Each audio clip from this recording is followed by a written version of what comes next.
Hello and welcome to the Futro Hidden Movie Gems podcast. I'm your host, Ty Spiker Christensen.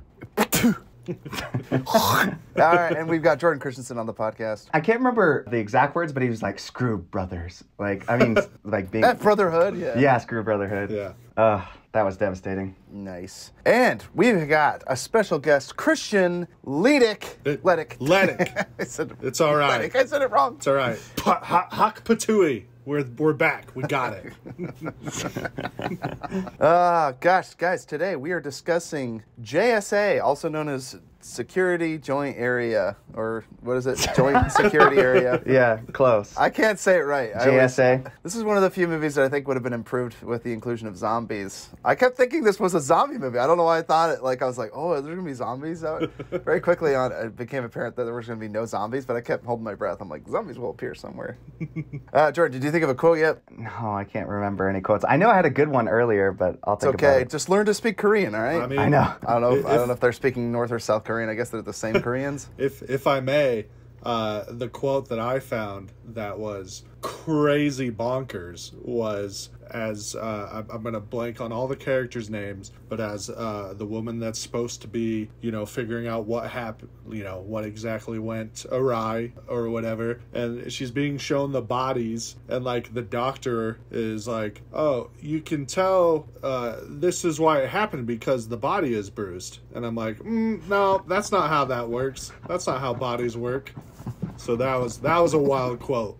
Almost like that old, I'm blanking on the YouTube sketch where it's like, you can tell it's an aspen by the way it is. Like, like...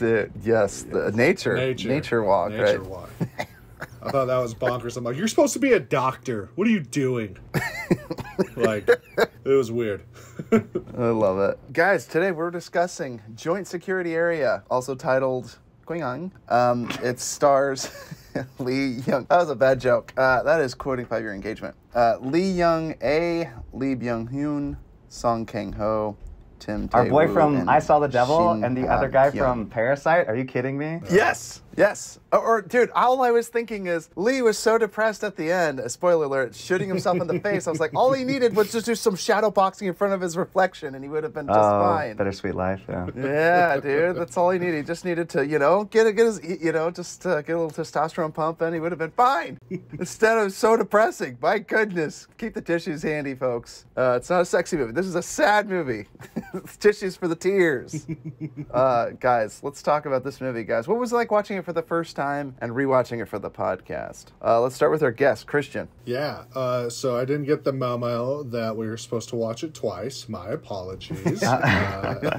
Only watched it once, and shameful to say a little bit that this is only my second Korean film.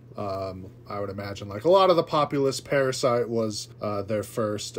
Credible, loved it. Followed it up when I saw the movie that I was going to be watching. I'm like, 2000? What was life like? Was that real? Was that a thing? It's over 20 years ago. Did Koreans have the technology to make film back then? Oh, I know they did.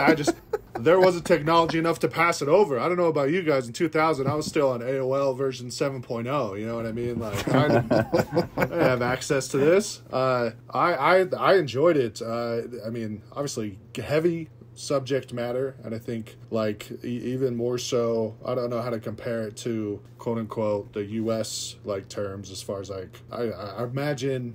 Like, what if there's a Civil War kind of movie in the sense of, like, North and South with our greatest Civil War of, like, hey, we actually do become friends and brothers and, we don't have to be at each other's throats from differences. And but I mean, especially when it's newer in Korea's history, I imagine this was just like super heavy and just wow. I thought it was really well done.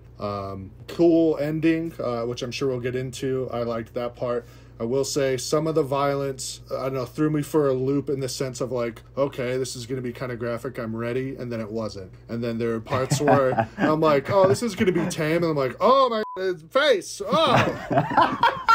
What? I thought we were chill. We didn't set it up like that. Yeah, but again, thoroughly enjoyed it. It's great. Jordan, how about you, man? Oh boy, the first time I saw this, my old roommate, he was like obsessed with anime and I'm obsessed with movies. And so we kind of compromised on foreign films.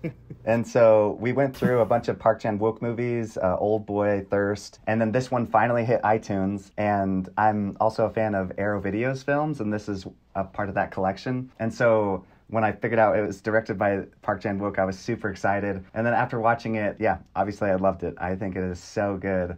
I think it's one of his best films. Old Boy might be a very close second. But yeah, I love this movie, and I cry every time I'm at the end. I'm such a baby.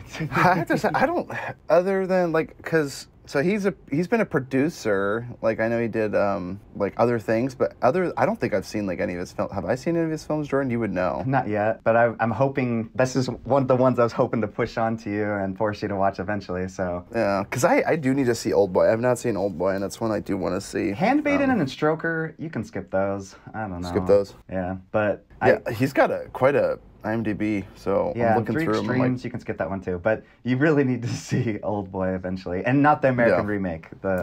No, I know, yeah, not the Josh Brolin.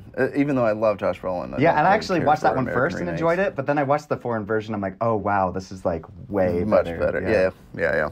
It is funny because I did just see, what was it called, with the Jake Gyllenhaal where he's on the phone. Oh yeah, The Guilty. The Guilty, which was fine, but I now really want to see the foreign. The foreign version's so good. Yeah, it's way better. I've heard so. And again, that's no knock on Gyllenhaal or whatever, but it is one of those things where I'm like, yeah.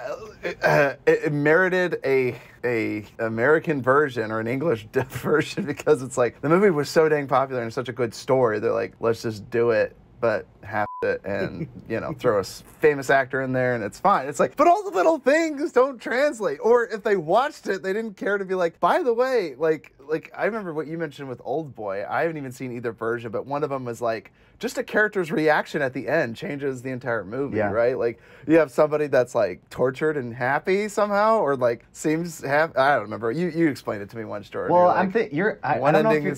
I can't remember. Oh. Someone was giving someone a hug, and they were like laughing or like almost maniacally happy. You told me, and then another one who's like crying. Oh, well, you might be thinking of Funny Games. There was just a subtle difference with one of the guys smiling in the foreign version, and then the American version he doesn't. But in Old Boy, they use hypnosis, and the American version there is no hypnosis. Anyways, there's just a lot of things that the last shot like means completely. A whole different thing, just right. Yeah, like I mean, the only thing I can think of right now that I've seen both versions was "Let the Right One In" and I haven't even seen the American version. Yeah, it's like "Let Me In." Was it Zoe? No, it wasn't Zoe. What's her name? No, it's that director you like that right? made the Batman. He did. Right, Matt Reeves, right? Yeah. Which is fine. I mean, again, it's like, okay, you're taking a very complex story though, and none of that was in it. So it's like all the crazy thing. I mean, like. You want to talk about the craziest scene, being held underwater and that crazy shoes flying across the top of the... It was insane. But anyway, what I'm saying is like, so the best things from the movie, like you all you had to do was copy and paste. Like anyone would have been thrilled to watch that. I'm curious, Christian, do you watch a lot of foreign films besides South Korean? I mean, you already said that. Yeah, no. I a big wide palette, if you will. Okay. I see all the movies, all the things, and art all the time. Please. Okay. It's like we should just quiz you right now. Have you seen one of no, I have not seen it. Well, Christian recommended Shawshank Redemption to my wife, and I rewatched it, and I put it in my top 100. I'm like, I don't know why that was never in my top 100. Yeah. Oh, it's a great movie. Absolutely. Wow. Yeah, brilliant film. Which now that you say that, I don't think it's in my top 100. It wasn't, but then after rewatching it, I'm like, why did I not have it in there? Recency bias much? No, maybe. I think if you have a top 100 that you are itemizing, granted, this is from an experience. I don't have a top 100 that I've gone through and done, but I feel like the 60 is going to be a lot of recency bias of like, and then you'll go back and rewatch something that got bumped from the list. and then you'll be like, oh, actually, no, that does belong in there. And like, I don't know, that sounds like a lot of work. That's right. It's like, have I even seen 100 picture films? Yeah, let's go through here. Oh, yes, I have. You just go through your Netflix most recent continue watching list, and you're like, oh, yeah.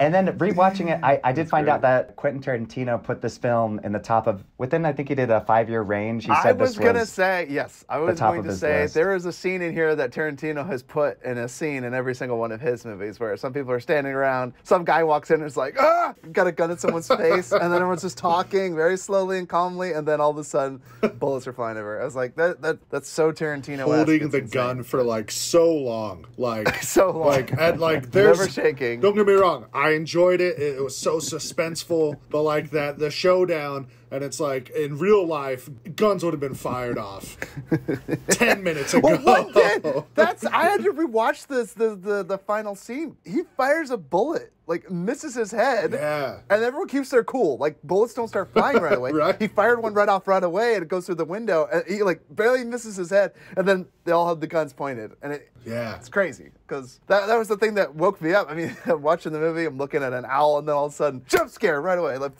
bullet comes through the freaking window. It's just like, oh, that's great. This movie was a lot of fun. And holy crap, it said action drama thriller, and I think I would just call it a drama with like one bout of action and one bout of thriller. I mean, like the scene, like, how do you describe this movie? This movie made me think of, like, I don't know, like Stand By Me, except there's a shootout at the end, you know?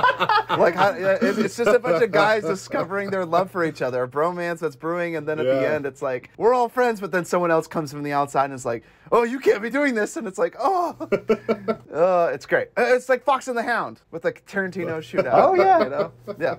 That's what it made me think of. Those are the things that this made me think of. But anyway, so when you mentioned Tarantino liking this, I'm like, yes, he loves those scenes. Like, I mean, this is the bar scene in the basement in Inglourious. It's also the beginning where the Jews are hiding under the floorboards of Inglourious. A lot of different shootouts where a lot of tension is building Django Unchained. It's really funny. You're the one to bring up Inglourious. Cameron's always the one that brings up that movie every single podcast. But I definitely thought of it in this movie. Like, watching this movie, I was like, yeah, there's a lot of tension that's building. And again, what really works is, and I to your credit, Christian, it's a long scene, but I'm almost like, we waited this entire movie to get to this moment. Yeah. You're like, it's one of those, like a what do you call it? It is a tragic story where you're like, you kind of know that they're like, no matter how close they get, they're fundamentally diametric. That's what I kept thinking Fox and the Hound, because I'm like, he'll always be a fox, he'll always be a dog, they're always going to be a conflict. And in the end, a lot of these people will transcend that conflict, and they'll bond a brotherhood that's more meaningful than boundaries and borders and conflict and geopolitical. But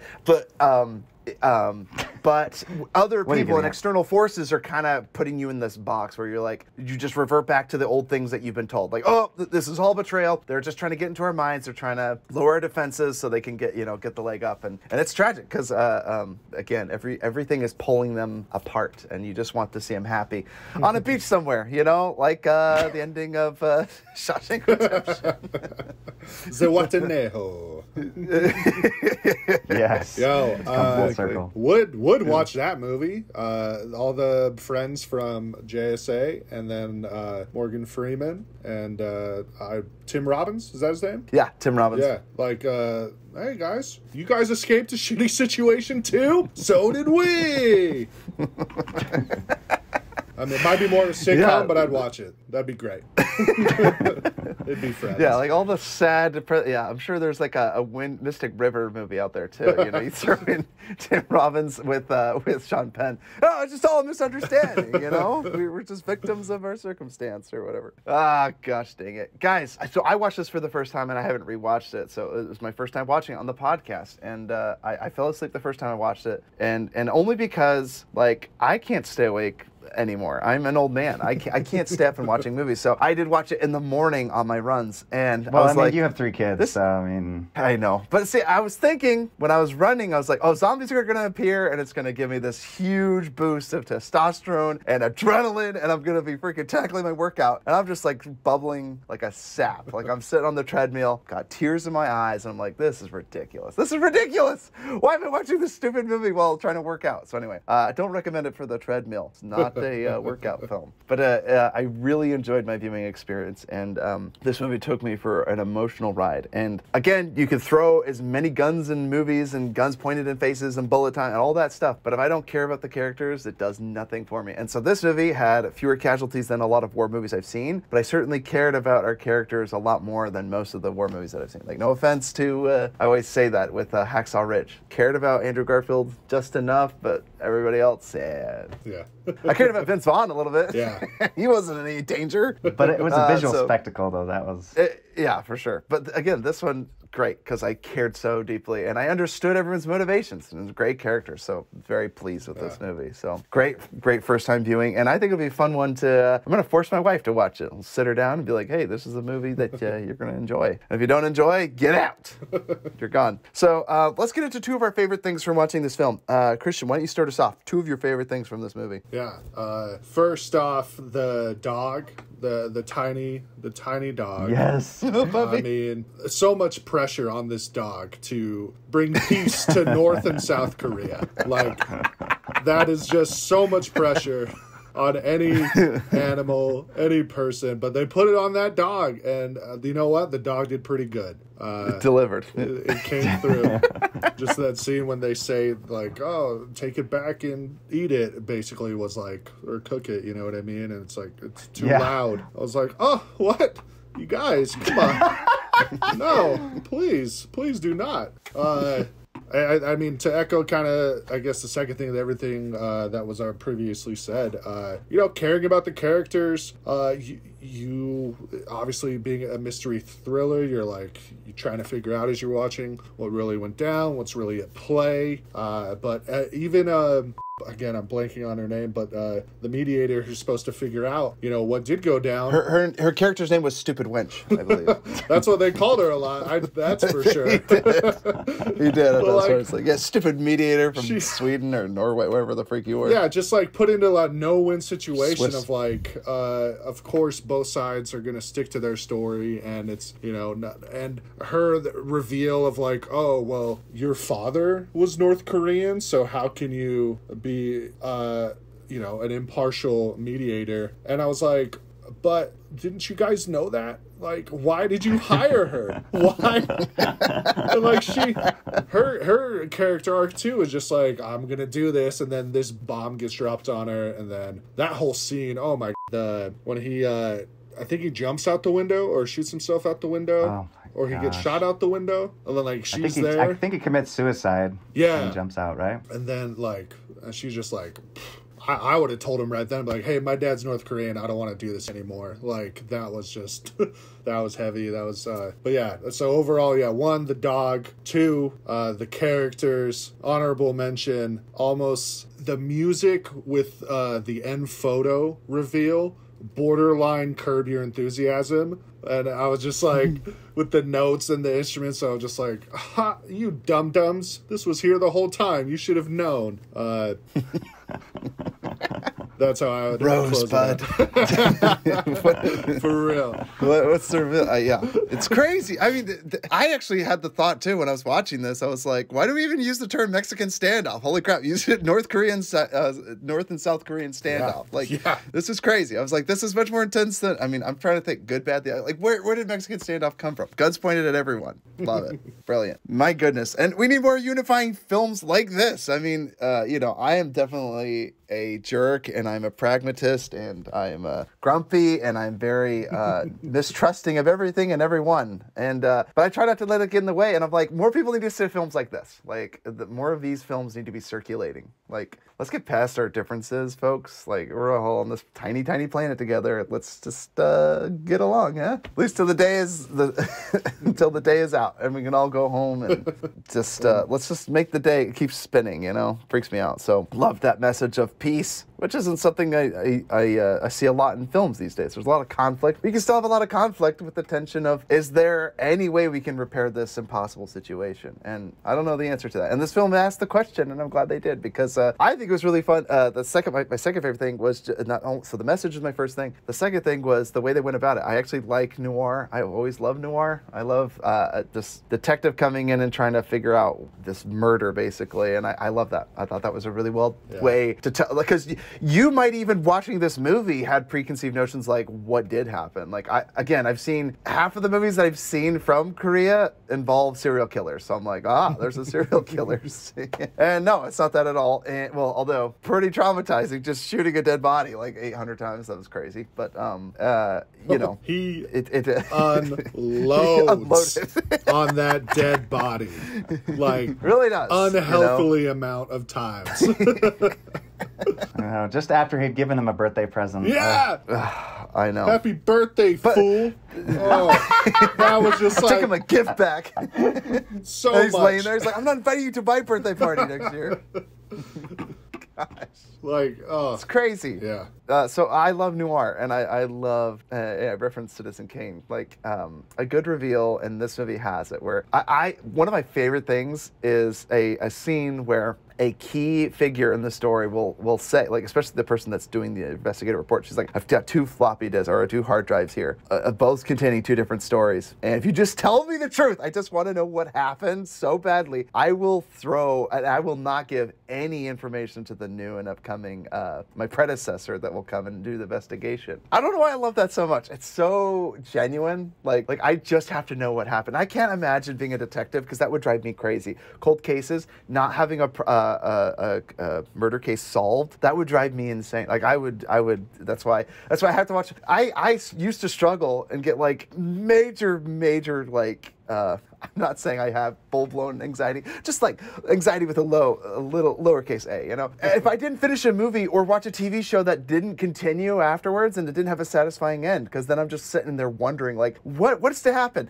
I watched Freaks and Geeks, and that's what happened. Like, what happens to the Hawkeye's wife? You know, where does she go off to? What happens to her? And the show just ended after 1 season, and it freaked me out because, or if I watched half a movie and I didn't see how it ended, I had to see the ending. So great, noir is a great method to use. Like, we're learning, because obviously the movie packs a bigger punch when you see the relationship. Because the whole time I kept thinking like, oh, like this is gonna be like they don't seem to be trusting each other, and then they're just like the best when you're the best of friends. Yeah, so it's great. It's just great. Anyway, I'm rambling. Jordan, what about you? 2 of your favorite things? I'll just talk about some moments that I love because you guys mentioned like the broad ideas of how amazing the characters are in this. But a few of the scenes that I love so much are when he first steps on that landmine and then the guys start to walk away and he's like, yeah, don't leave me.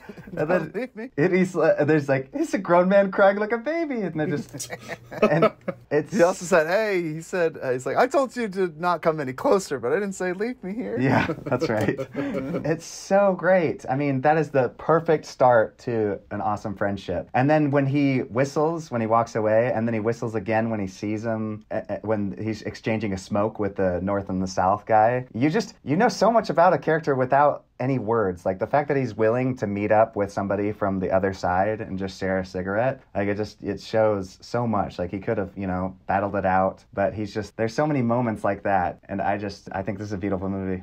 Yeah, well said. Well, yeah. Oh, and then the second scene, sorry, just really quick, was when they're playing, like Ty said, like this brotherly bond that they create. When they're jumping around on one foot, like I almost get emotional because I'm like, this is the greatest like brotherly bond. Like it just doesn't get better than that. To me, it's when they're shooting the eyes out of that little cardboard cutout of the commie. I'm like, yeah, get him. Take that, Saddam, or whatever. Commie, love it, dude. Shooting the eyes out of the cardboard cutout. It's great. Or I don't know if it's cardboard, wood cutout, well, and the scene you were quoting, I mean, there's just endless scenes, but when they're spitting back and forth, so great. And he's trying not to laugh. Oh, dude, I gotta say, Lee Byung-hun, I don't know if I'm saying his name right. He's our boy from I Saw the Devil? Bittersweet Life and I Saw the Devil. He's like a handsome-looking fella, but my goodness, he can turn up the manic really, really well. When he's smiling, I think he looks really handsome, looking serious. Like, notice it, but when he smiles, it always looks manic. I don't know if maybe he's intentionally doing it. Love him to death, though, but there's something about his smile that's terrifying too. When he just like into that scuffle in one of the rooms when they're talking with the mediator and like pushes his chair on the ground and just like hiles to like North Korea and like just like, oh yeah, this guy is terrifying. Oh, yeah. Oh, Flies off the handle just a little bit, you know. 0 to 60, and, Yeah. you know. Yes, for sure. Brilliant. So, did you guys have any nitpicks or things? Oh, I had one, quotes? just a very small one, and it's when they speak in English, I'm just like, it's so it's bad. It's bad. Oh, the Swedish, yeah. The Swedish guy Swiss, and the girl, yeah. I mean, it's painfully bad. I even loved when that tour guy, I guess there's a group of tour folks Yeah. coming in, her hat blows off, and she's like, oh! the loudest scream for a hat. Yeah, it's like, oh my God! But it was again, you know what's funny about crafted scenes like that? Like, they're really well done. Like, I mean, it was really good at establishing, like, the border, this rule that they have to obey. Like, it's just something as simple as a line. And that's why I love those scenes. All of the scenes on the border, I'm like, it's really interesting how something so innocuous like a geographical location, but again, these two bases are like, they're like they're like next door neighbors, but you're like, no, what they're doing is defending this border, and neither are to encroach on the other, and you're like, that's insane. Like, you guys are in spitting distance of each other, and it's like, and you're enemies, you know, you're supposed to keep this veneer of peace. Hey, Ty, your shadow's over the line. Your shadow's in line. Steps back, yeah. I love it, dude. See, stuff like that. I thought that was brilliant. And it almost turns into like a bunch of guys playing like actual game, you know, like fort. laser tag or something. Fort, Stay out of our fort. No, you stay out of our fort. This is our side. No, it's your side. Like, yeah, those are side. Yeah, no girls allowed. You know, that's so true. It's crazy. But one thing was funny. I love the spinning camera when they were all in a circle. It made me think of that '70s show. Every time they had the camera spinning around, I the you know, exact same thing. I'm like, right? they are Like, token right now. Pass it around. Exactly. It's like the only thing that was missing is some weed. You know, they'd pass it around the camera. I thought that was great. And let's see. Oh, so one of the quotes I did want to mention I love how it was quoted from Song Kang-ho, or Sergeant O's character, was, it isn't speed that's important, right? It's carrying yourself with composure and strength. And again, that's later used. Yeah, and then he reuses it. I love yes. that the other guy says it, but then he reuses it. Yes. And again, like, those things are really good because I like Sergeant O, or Song Kang-ho's character, as like a veteran that's been around for a long time, and like you said, being willing to talk to the other side. It's like, there is a point where I guess if you've been doing this long enough, you almost start to wake up to the reality, like, this is kind of nonsensical, right? Like, what we're doing here is kind of absurd. It's kind of silly. So, or maybe you've just been around long enough where maybe you start to let your guard down. But I think his character is so interesting. And then obviously Sergeant Lee's character, I think, is great. Just the two being, I think they're phenomenal actors. And I wish I spoke Korean, because I feel like there's probably so many subtle nuances that I'm missing. Like I said, I said earlier, Lee's smile was very unnerving to me, but I'm like, he's probably like the most genuine guy. Like, I see their films and I love their acting. They blow me away every time they perform something. So I'm like, more of these films need to be seen. It's great. So, and then one last thing I just wanted to throw out was, what I loved is, you watch the first time you see Lee's character, and I mentioned the smile. The reason it was so unnerving is because the first time they cut it, it almost looked like he was getting gratification from shooting the North Korea, right? But you find out later it was actually, when you go back, it's actually gratification from listening to a song that they're playing on the radio. Yeah. So again, it's like context matters, because again, when you cut it, they made it seem like he was like shooting him, die, like Dumb and Dumber, you know? But it wasn't the smile that he gave when he was shooting the fellow with the bloke. It was when he was listening to the song on the radio. So I think that's really cool. It's like, again, manipulating the editing, but it worked because, again, she was trying to solve this mystery, and this is, again, they were trying to solve, who shot who shot first. Another thing, the Star Wars debate. I don't even understand why it matters if Han Solo shot Greedo first. I guess it was like a B move to shoot Greedo first before he was shot at. I don't get it. Someone said that Han didn't shoot first. What's that whole debate about? Does anyone can fill me in on that? But this is a movie where, like, who shot first matters. It's like literally what eats Lee up. It's the movie. Who shot first? Catalyst, yeah. Gosh dang it. Does anyone know that Star Wars thing? I've heard of it, but I don't. George Lucas went back fucking touched it up in the special edition Star Wars where Han Solo like slightly moves his head to the right. He did it in post. It looks weird and jarring. It does. Looks very jarring. But they did it to like make a point where it's like, oh, Greedo tried to shoot him and then only Han shot. Or it's like Han shot for. I don't know. I don't get it. I actually don't understand the movement. There's a whole movement. Who shot first? In this movie, it actually matters. So I just thought that was funny. Yeah. That's it. Yeah, that's all I have. And I just have like mad appreciation for this director who will take a little tiny small things throughout and then have an amazing payoff. Like even down to the littlest, like the guy helping him shine his shoes up until he gave him the birthday present. And then you understand his like complete sadness when finally, like after doing all that and all that like camaraderie and bonding, and then the guy pulls out his gun because he chose to serve his country over because out of fear. He's more afraid of what'll happen to him than to let like a brother die. So it's this like moment when he finally turns on him and shoots him. You just feel that. So for sure, agreed. Mad respect. Yeah, no, that was powerful. Yeah. Or even Sergeant O, love at the end, even being willing to cover up, takes the pistols, wipes everyone's hands clean, send them on their way or whatever. It's crazy. You're just like, he didn't need to do that because, again, like this would have been very easy for him to save his skin. He's like, get out of here. Don't let anyone, see you running. And I'm like, holy crap. Like, see, again, that ran so deep. Like, and that's why I really liked his character. Sergeant O is one of the most interesting characters I've seen in a long time. I think he's, there's something to be, it's like the wizened old man in a movie, I would just love to see this guy work. I need to see all of his other films. You said that Thirst wasn't any good because no, I said I like Thirst. I said you did like Thirst. I said to skip Handmaiden's Tale. But not wait. Is it like Handmaiden's Tale? Are you sure it's wait? You said Handmaiden's Tale. Like the show? No. Is he responsible for that show? It's called like Handmaiden or something. I think Handmaid's Tale is something else, Jordan. A Korean version of the Handmaid's Tale? Sorry, it's just called The Handmaiden. The Handmaiden. Yeah. I just said to skip that one, but Old Boy and Thirst are movies that are really, really good by this director. Right. Yeah, because I'm looking at movies like this one. There's Sympathy for Mr. Vengeance, which I don't know. It just says from the director of Old Boy. So I guess Sympathy for Mr. Vengeance. Well, did you see that one? No. There's Lady Vengeance as well. I wonder if there are sequels or at all. But anyway, Thirst, Bittersweet Life, which we've already done.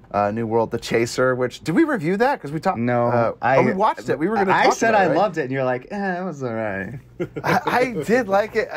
I will say, don't watch The Chaser and watch... What was the one... The Gangster, the Cop, and the Devil. It's high. No. I Saw the Devil. With all the sprinting? No. The deaf girl. Midnight. I'm just saying that movie had more effective running and sprint. Again, it's different movies. One was definitely more palatable. Like Chaser's still good. One I do highly recommend, Christian, if you enjoyed this. It's not like this actually, but it is South Korean and it's an amazing film. It's called I Saw the Devil. We've mentioned it a few times, but holy crap. Strap in. I mean, a movie about revenge. Yeah, for sure. 2 hours of pure revenge, and it's amazing. Nice. So, That's awesome. Yeah, recommend it for sure. So, do you guys have any other quotes or things you want to throw out? I will say, just because it was titled with nitpicking, like, again, I know it's the beginning of the movie and we're trying to establish some things of why the mediator is coming, but like I'm pretty sure it's a South Korean doctor or coroner or whatever, and it's like, this is the hugest government scandal like in a long time, if not ever. Like, this could start the Korean War again. Like, this could be, if this does not get sorted out, and your pitch, you have a team of people, you have a very well-functioning government, and your pitch is to have the coroner/doctor tell the mediator, you can tell what we said is right because of the bruise on this body. Like, that's it. That's the evidence. That's what it is. She sees that bruise on that body, she's gonna believe us. Like, that was baffling. Now, I don't know, maybe it would happen in real governments. I mean, I only know, obviously, or I don't know, obviously. I'm not in the government, or am I? I wouldn't be able to tell you. I would not be able to tell you. But, like, you all have your country that you live in predominantly, knowledge, and it's like, maybe people, sometimes decisions are made that are that dumb, and people are in the room, and they're like, yeah, that does sound good. Okay, yeah, she will believe it. Okay, yeah, let's go. And then someone needs to be like, we need a better story. We need something. Yeah, Christian, it's nothing like looking at all the institutions' responses to COVID and the pandemic this last few years to give us full confidence in knowing that we're in good hands, regardless of Love it. Yes. So anyway, more movies like this, please, because I think a lot of people can learn about this. Let's get a January 6th insurrectionist and get the Antifa member and hold hands and watch this film and be like, hey, we're not so different after all, huh?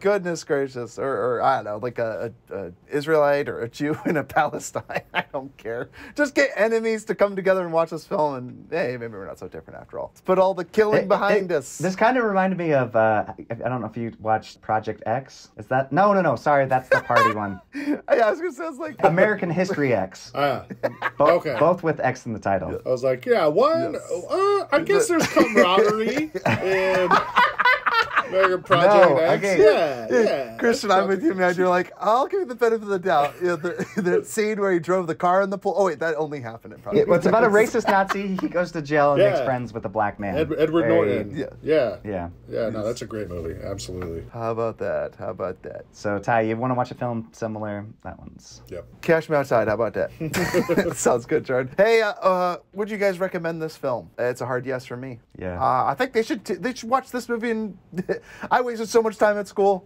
putting on movies like this at school. Seriously, I could learn more about the South and North Korean conflict from just watching this film than I have in any boring history lesson that I ever, or lecture that I ever. I don't know if I told you this, Ty, but one of my favorite classes in college was my class. It was just called China, and we studied about China, and it was amazing. Like, it's just a fascinating culture. Did you love that class because of all the highly sensitive jokes that you and your classmates were throwing at each other back and forth? It's seriously just learning about another country and their culture, and so it's... And now you appropriate every day. We no, but it makes you so grateful to be here. I'm just saying. I'm busting your... I know.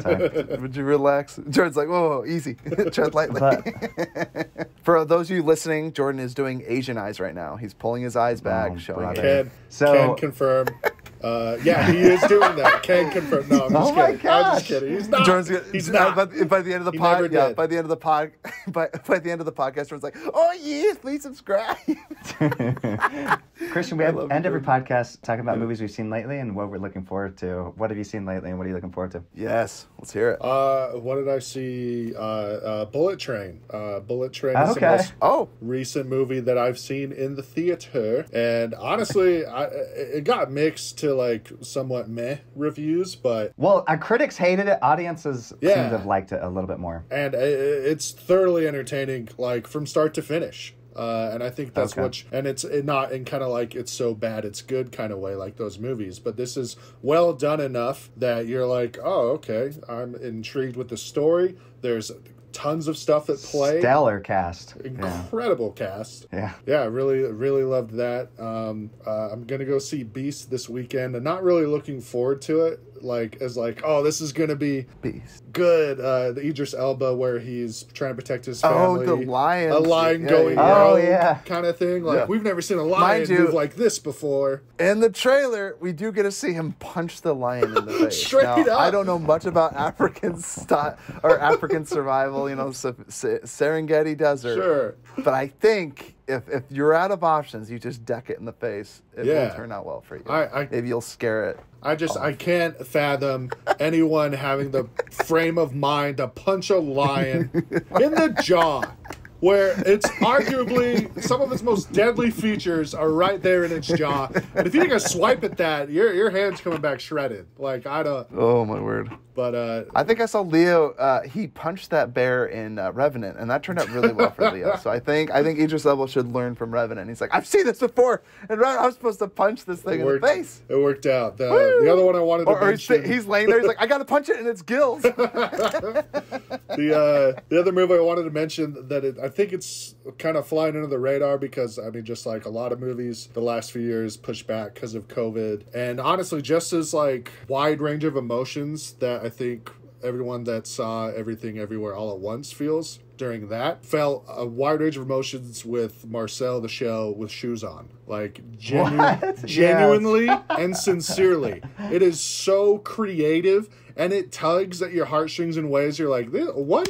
How is this happening right now? Like, it is so well done. Is that the one where he has like a friend that's a washing machine, or no? It's a little shell. There's like a YouTube video that it was based off. I mean, started as. Yeah. The girl's voice from Parks and Rec. She's the one. Jenny like, Slate. Money, please. Jenny Slate. Oh yeah, she's so Jenny talented. Slate. She's so good. She was also in Everything Everywhere All at Once. She was the yeah, that's right.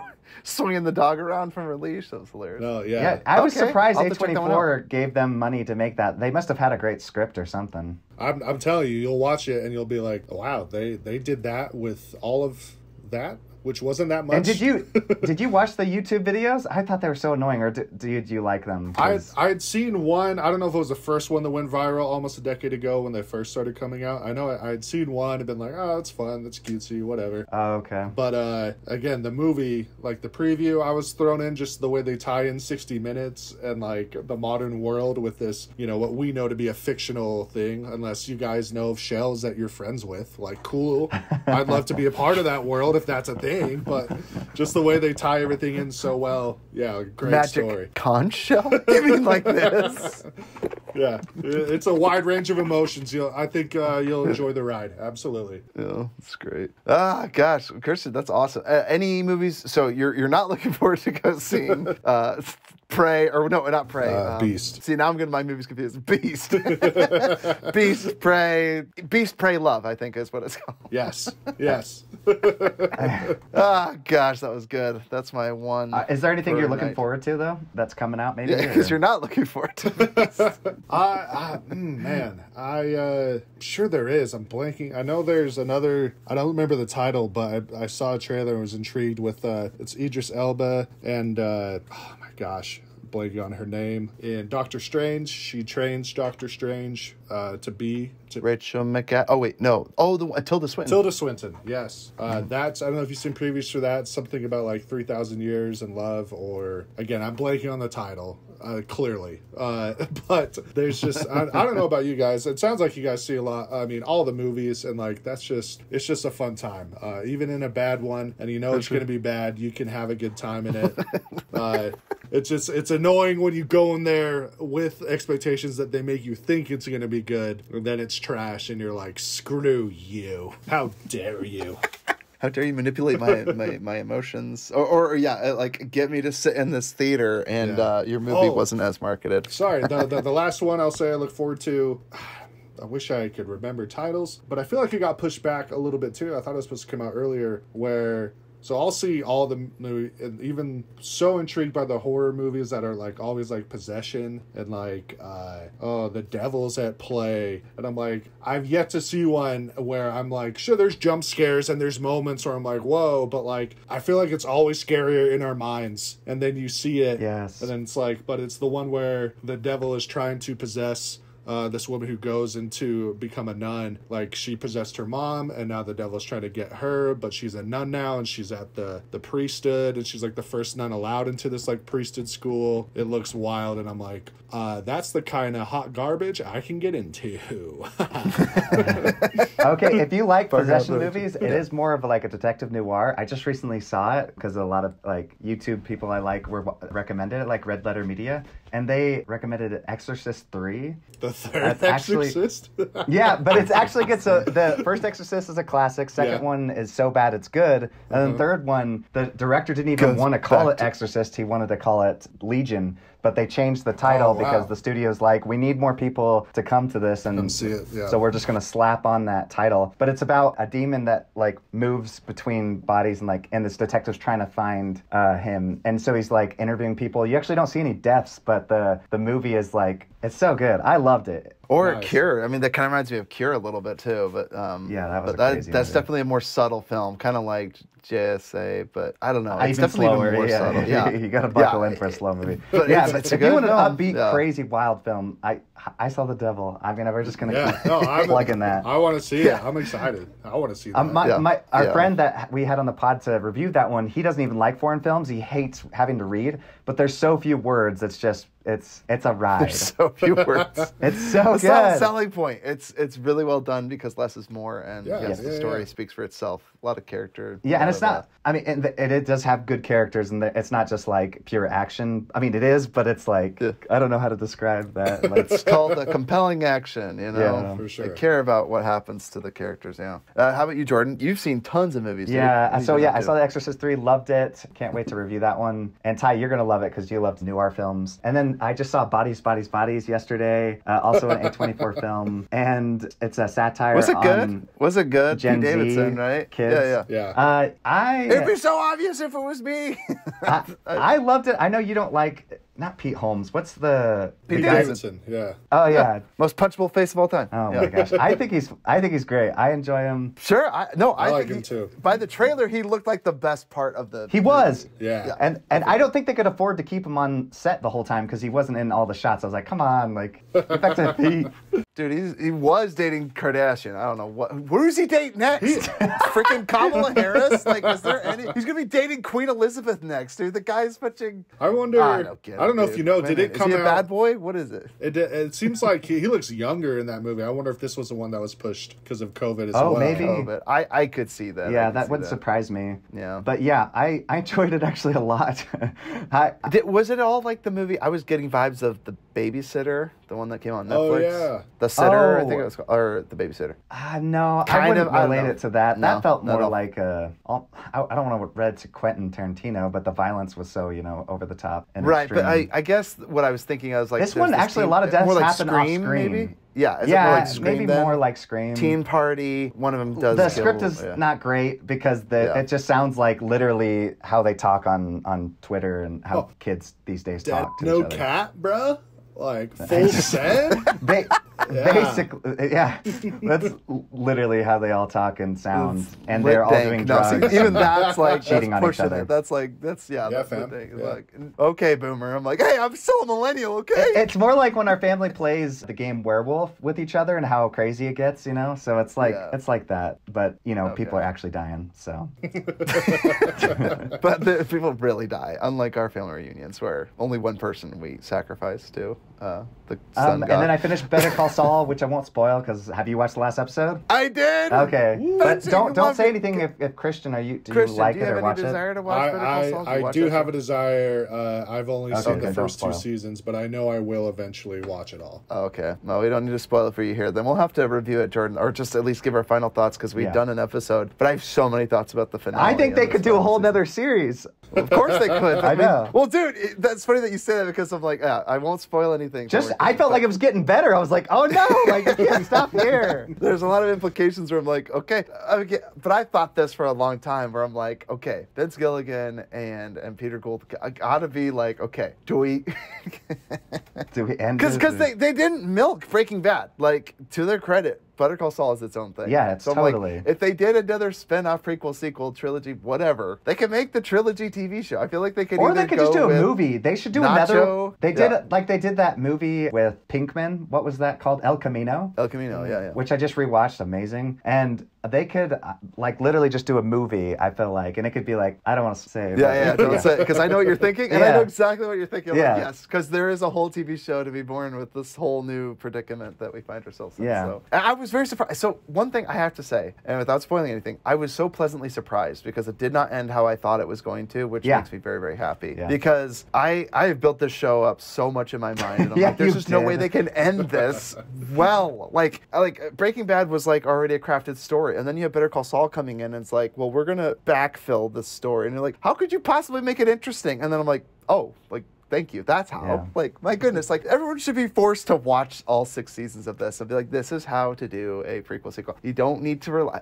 Every single thing, like, any callback or what you would call fan service still served a purpose in this show, which what I loved. Like, because they always say, like, oh, you just put this character and it doesn't mean anything. It's like kind of like when they did Homecoming, right? Like, again, you have Andrew Garfield complaining that he didn't save his Gwen in his movie. And you're like, well, that doesn't affect this story. And then it does. And you're like, oh, well done. Because you, character arc, brought the luggage from other movies, but it still made sense in the context of this movie. And you got a completed character arc. So that's what blows me away. This is 6 seasons of a show that's a spinoff. And it's by far one of the best TV shows on TV. So I'm like, listen, if you think Hollywood is dead, there's no good ideas out there. Just get some compelling writers, get a good story going. You don't need special effects. You don't need just tell a good story. Really quick, joint security area. Now that you've seen a movie from Park Chan-wook, and now you know him and you know S. Craig Zoller. So he actually was writing a script that Park Chan-wook was going to direct, and Matthew McConaughey was going to be the star, and it was going to be a Western. What?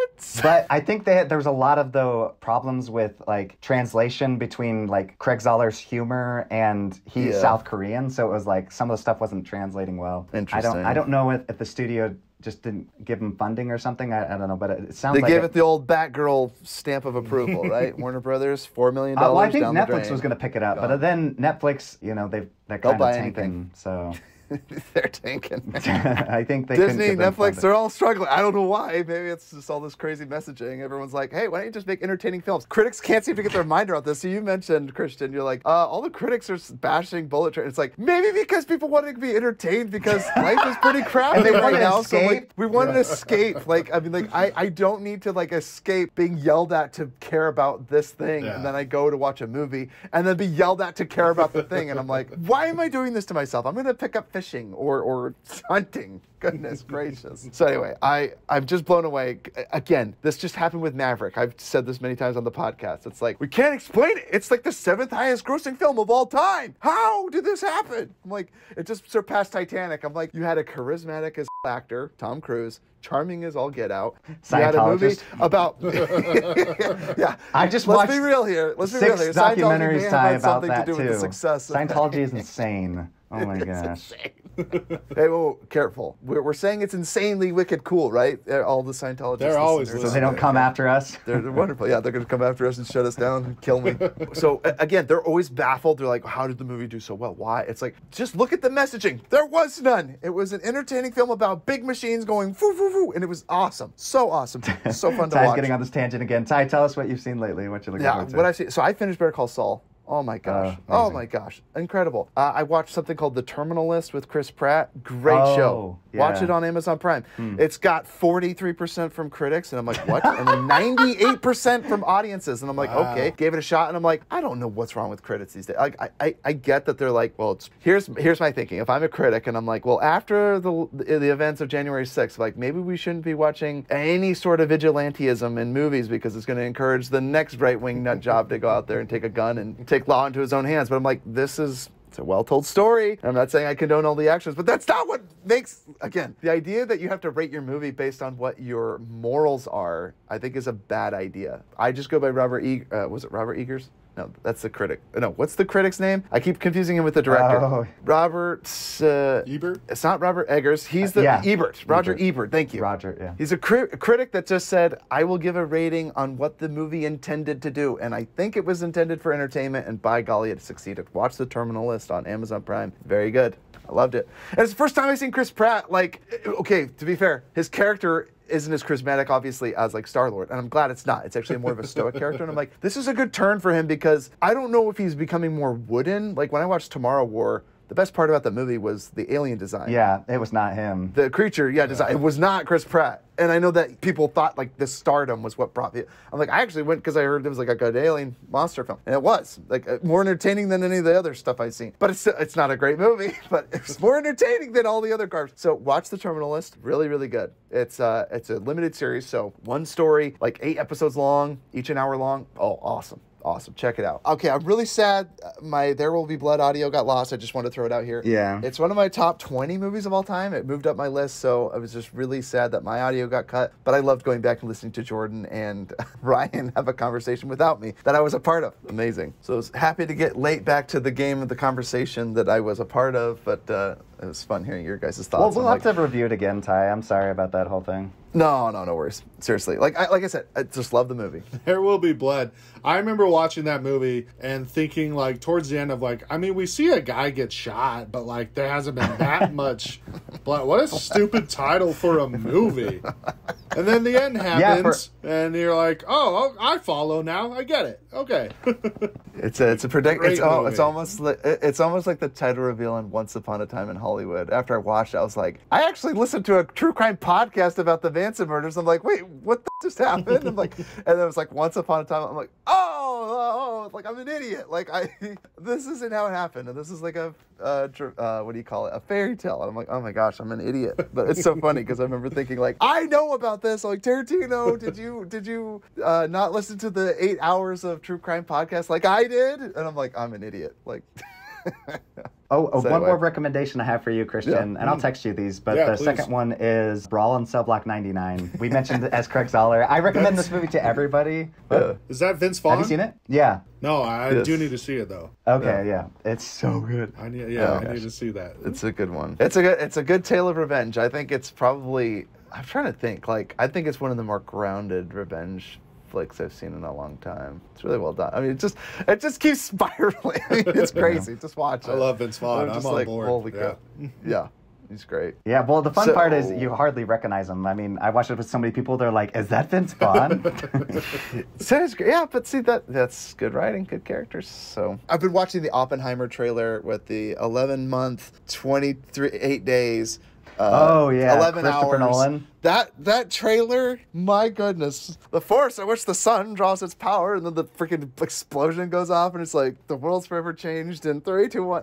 Have you been reading all the people talking about how Christopher Nolan wants like to film an actual nuclear explosion? Dang right he does. They're just going to put a camera. He's like, I only want practical effects in my movies. He's going to set off a real nuclear bomb, which will, in chain reaction, cause the entire world to implode on itself. Because somewhere around the world, they'll hear the bomb go off, or they'll see it go off, and be like, an act of war. And then that's how we all go out. But it'll be one heck of a show. And I hope that all this happens after filming, because I do want to see this movie, Oppenheimer. And I hope that Christopher Nolan gets some recognition. Looks like it's coming out during award season. Like, I would love to see Cillian Murphy get some recognition. Love that boy. And he's been like half of Nolan's films, so I'd love to see him be the star of a Nolan film, and I hope to see it do well. About an interesting subject that I really have no idea about. But ever since I watched Chernobyl, I am all about like cataclysmic human inventions that happened back when film was black and white. And I'm like, how is it that these events took place and we don't even talk about them, or that they're not at the front of everyone's mind? But maybe you can only care about it for so long, because if you think about it long enough, it gets almost very nihilistic and very scary thinking. But I'm fascinated by it, so I'm very excited. Oppenheimer is the #1 thing I'm most looking forward to, and I gotta wait till fetching next year to see it. But very much looking forward to it. And then Time series, put Exorcist 3 on your list. Exorcist 3. Okay, I'll check it out. I don't remember if I mentioned, because I was kicked off the podcast, but I did see the John Wick 4 trailer, which is the only other movie that I'm excited to go see. My goodness, John Wick, National Treasure. You know, I just remember what it was. It was Nick Cage is going to be starring in a Western. Renfield is like a Dracula movie. He plays Dracula. I'm so excited. Nick Cage is just busy at work, okay? Oh, The Old Way. That's what it's called. Colton Briggs. It's going to be, The Old Way. So I'm very excited. Any Western, I think it's one of the best movie genres of all time. It's an old gunslinger and his daughters must face the consequences of his past when the son of the man he murdered years ago arrives to take his revenge. That's all I want. Those 2 sentences. Directed by, oh my gosh, who was it? I don't know. This guy has some pretty bad movies. Dude, I don't care. I want to see it. What do you mean he has some bad movies? No, like all his movies, like the last movie he did was Bruce Willis, and it was called Acts of Violence. And all of Bruce Willis's last movies were trash. I thought, was it Prisoners of Ghostland? That wasn't that bad. Willy's Wonderland? No. I'm not talking about Nick Cage. It's more like Nick Cage has plenty of good movies recently. Like, have you seen Pig, Christian? Yeah. Oh my gosh. Pig is great. Amazing. Or even, I love, me and my wife loved Unbearable Weight of Massive Talent. That was fun, too. That was fun ride. Yeah. Yeah, but no, Ty, this director has not done anything good, so I would not hold your breath for it being good. But I will still watch. Nick Cage is amazing. Yes, scenes. I know.